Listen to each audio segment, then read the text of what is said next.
In my latest live stream just published a few hours ago, I talked about what Canon's planning for this year, and one of the cameras I mentioned was that elusive high megapixel camera.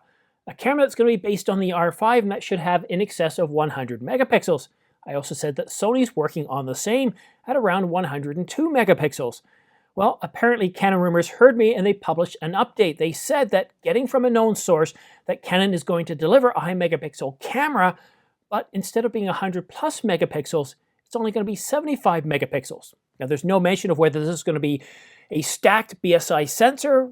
We do know it's going to be a full frame sensor, of course, but we don't know any other information. We don't know how many frames per second. We don't know if it's going to be capable of 10 frames per second, 20 frames per second, or anything else. We don't know about dual CFexpress cards versus one CFexpress versus an SD card. In fact, Canon rumors says more is to come, but at this point, all we know is it's coming soon, and it's going to have a 75 megapixel sensor. What do you think? Is 75 megapixels enough? I don't shoot high detail. I don't need that. I mean, 45 megapixels is already more than enough for me. But I know there are many of you out there that like shooting with as many megapixels, let's try that again, as many megapixels as you can get. 75 seems like it's a pretty good amount. It certainly beats Sony with 60.1 megapixels. But if Sony's rumored to be working on a 100 megapixel camera, well, they'll certainly beat Canon with this.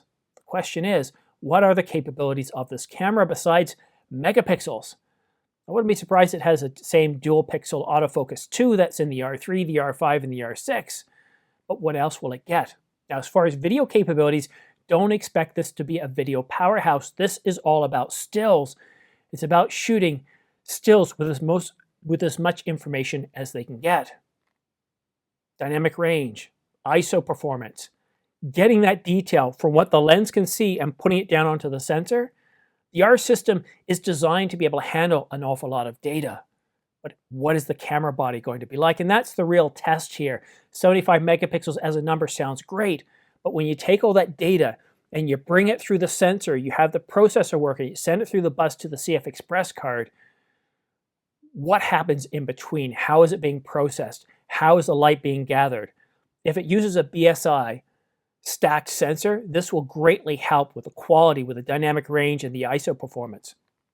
But it's pure speculation because we really don't know anything else. But still, I'm just completely amazed here. This is my 4th video today, and I was just getting ready to go to bed. I was winding things down. Thought I'd quickly check the rumors. Yep, GH6. Yep, pre-order. Yep, sold out already. Canon rumors. What? High megapixel? So here we are. It's currently 11 o'clock or just before 11 o'clock tonight. This is how dedicated I am to getting you the news. So go ahead and subscribe and like, and if you subscribe, you're going to get notification of new videos as soon as they come out, letting you know about new information. And also, if you subscribe, you also have a chance to win one of 2 Angelbird CFexpress cards. This one here, which is a 160 gig card with a minimum sustained write speed of 1,480 megabytes per second. Perfect for the high megapixel camera. And of course, this one here, the 512 gig AV Pro SE, with a minimum sustained write speed of 800 megabytes per second. But again, it's got 512 gigs, perfect for recording video up to 8K at 60 frames per second. And well, it can go even further than that because 8K 60 only requires about 325 megabytes per second. And that's 8K raw, 30 and 60 frames per second. So who knows what the limit on those are. But thank you so much for watching the channel. I'm going to go off to bed now. Who knows what's going to happen between now and the end of the week. CP Plus is getting ready. Yes, I know.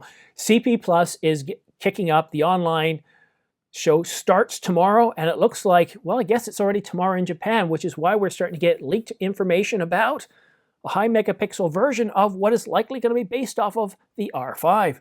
Thank you so much for watching. We'll see you again soon.